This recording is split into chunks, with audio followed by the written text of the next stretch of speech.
అనుదిన వాగ్దానం, daily promise. దేవుని నామానికి మహిమ కలుగును గాక. మన ప్రభును ప్రియరక్షకుడైన యేసుక్రీస్తు వారి శుభనామలో మీకు నా హృదయపూర్వక వందనాలు తెలియజేస్తున్నాను. ఈ దినం దేవుని వాగ్దానం, మీరు శరీరేచ్ఛను నెరవేర్చరు. గలతీ 5:16. నేను చెప్పినదేమనగా, ఆత్మానుసారముగా నడుచుకొనుడి, అప్పుడు మీరు శరీరేచ్ఛను నెరవేర్చరు. ఆమేన్.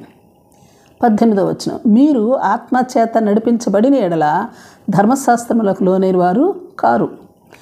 25వ వచనం, మనం ఆత్మను అనుసరించి జీవించువారమైతిమా, ఆత్మను అనుసరించి క్రమముగా నడుచుకుందుము.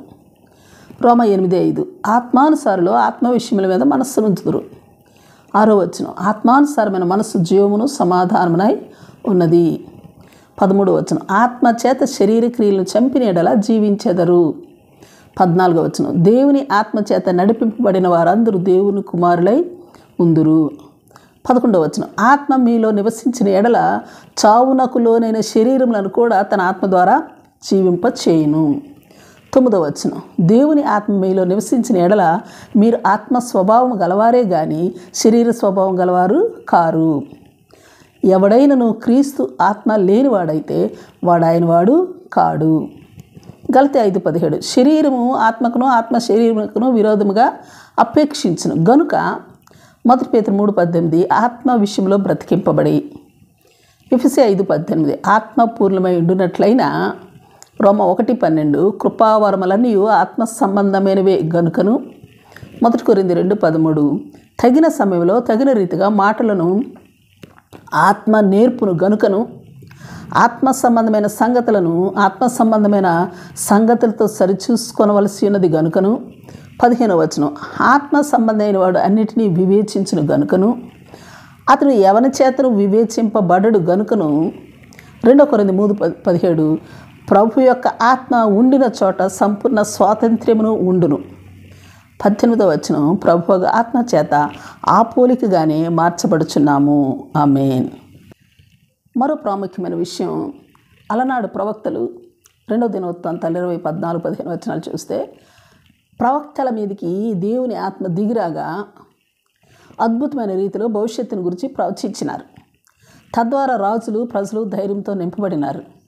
న్యాయాధిపతులు 11:29, సామాన్యమైన వ్యక్తి అయినప్పటికీ యెహోవా ఆత్మ యెఫ్తా మీదకి రాగా అతడు గొప్ప యుద్ధంలో గొప్పగా విజయం పొందిన సంగతిని మనం చూసాం.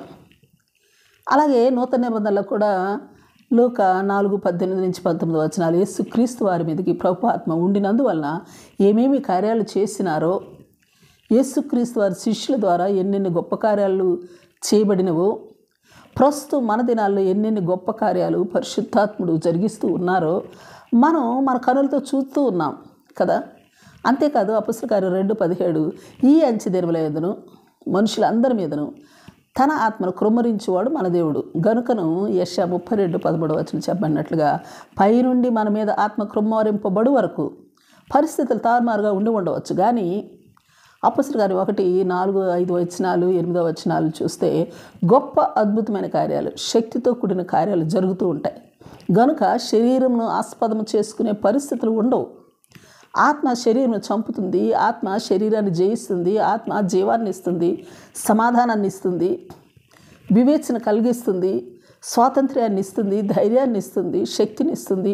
కృపావరములన్నీ ఆత్మ ద్వారానే పొందుకుంటాము. భవిష్యత్తు జ్ఞానాన్ని ఇస్తుంది. ఇలా ఎన్నెన్నో. అందుకే ఆత్మను పొందుకున్న వారు శరీరేచ్ఛను నెరవేర్చరు. శరీరేచ్ఛ నెరవేర్చవలసిన అవసరత ఇక ఉండదు.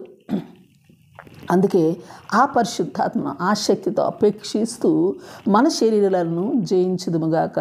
ఆమేన్. Praise lord. ప్రార్థన చేసుకుందాం. ప్రేమ నమ్మకం కలిగిన మా పరలోకపు తండ్రి, పరిశుద్ధుడాని పరిశుద్ధ నామమునకు స్తుతులు స్తోత్రాలు. తండ్రివైన దేవా, మీరు వాగ్దానముగా మాకు అనుగ్రహించే మీ కుమారుడైన యేసుక్రీస్తు ఆత్మను బట్టి స్తుతులు స్తోత్రాలు. ఆత్మను పొందుకును నట్టి ఆసక్తిని కనిపెట్టి పొందుకునే ఆసక్తిని ప్రతి ఒక్కరికి అనుగ్రహించమని బ్రతిమలాడుకుంటూ, ఆత్మను పొందుకున్న వారమై ఆత్మానుసారముగా జీవించు వారమై శరీర ఏచ్ఛలను జయించువారమై ఉండునట్టి ఆ అనుభవం మా అందరికీ అనుగ్రహించమని, మేమందరము అట్టి అనుభవం గలవారమై శరీరేచ్ఛలను నెరవేర్చుకుండునట్టి కృపను మా అందరికీ నాకును అనుగ్రహించమని ప్రార్థిస్తూ యేసు నామములో అడిగి వేడుకొచ్చున్నాం తండ్రి.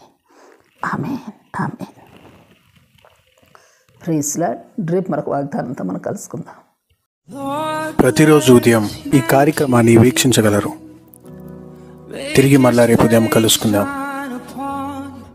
దేవుడు మిమ్మల్ని దీవించును గాక.